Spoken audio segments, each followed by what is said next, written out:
This is a situation. You've got a student up in front of class, terrified, giving a current event speech or a presentation. It's going to be 5 minutes of hell, a little bit of humiliation perhaps, and then they can sit down and let somebody else go their turn. Now, from the teacher's perspective, we are scrambling because we've got our scoring guides, we're looking at all of these learning outcomes, and we want to make sure that the student is hitting all of these, and it happens so quick.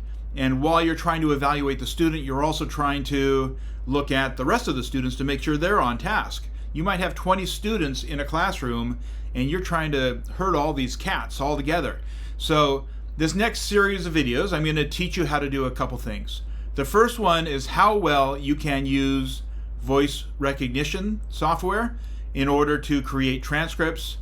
Secondly, I'm going to be showing you how Chat GPT can give formative feedback, formative, not summative feedback, but formative feedback to the students so that before they even get up in front of everybody, they can know what they need to work on. Lastly, in the third video, I'm going to give you some more tips and recommendations on how you can improve these presentations before it even gets to the summative stage, just so that the students will learn themselves how to use artificial intelligence to create better videos.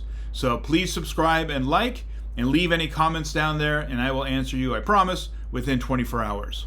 If you're old like me, you probably remember in the last 10 or 20 years, there's been voice-to-text software like Dragon, and early on it wasn't very accurate. It would make a lot of mistakes, it wouldn't anticipate what you were saying, didn't have any AI whatsoever, and it just took a lot of editing to come up with good transcripts.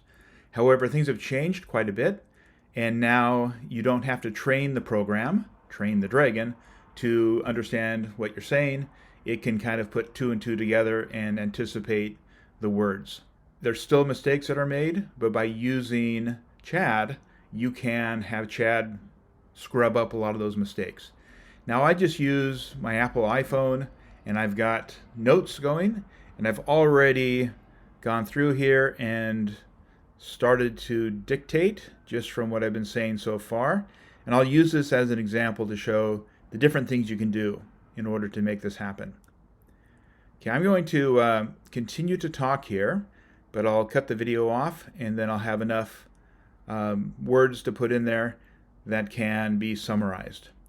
Now, one point about these words here is that if there's filler words, they will be edited out, and if there's a very heavy accent, that will be understood as well. I have a lot of students who have very heavy accents, but still it can be understood. All right, so I will jump on over to the prompt scratchpad, which is available on the Google site, which is linked in the description of the video.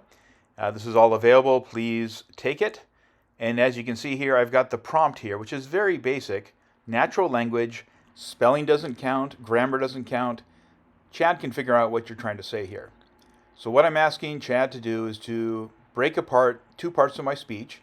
The first part you heard earlier, and that was just about the improvement to voice to text.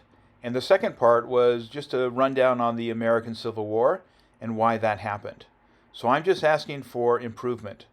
Now, I'm very aware that there can be hallucinations brought about by artificial intelligence, but because this is asking to have your speech evaluated, it's not going to put in a hallucination, and it's going to be cleaned up. So let's take a look at what it looks like once you paste this into Chad.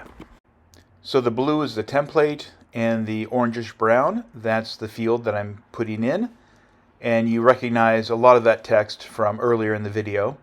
I also continued on to talk about the American Civil War and what brought that about.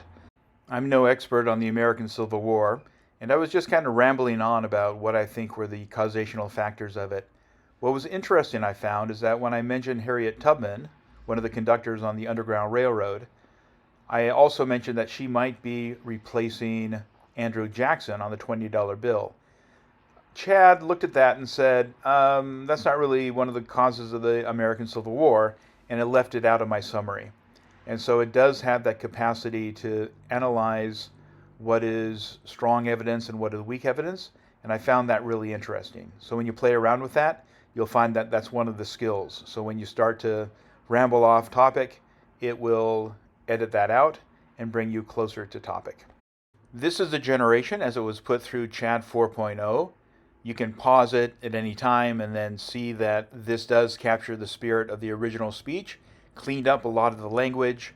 So I am going to close this video. I want to keep these below 6 minutes, and the next episode will be about how we can further use these transcripts in Chat in order to improve student learning.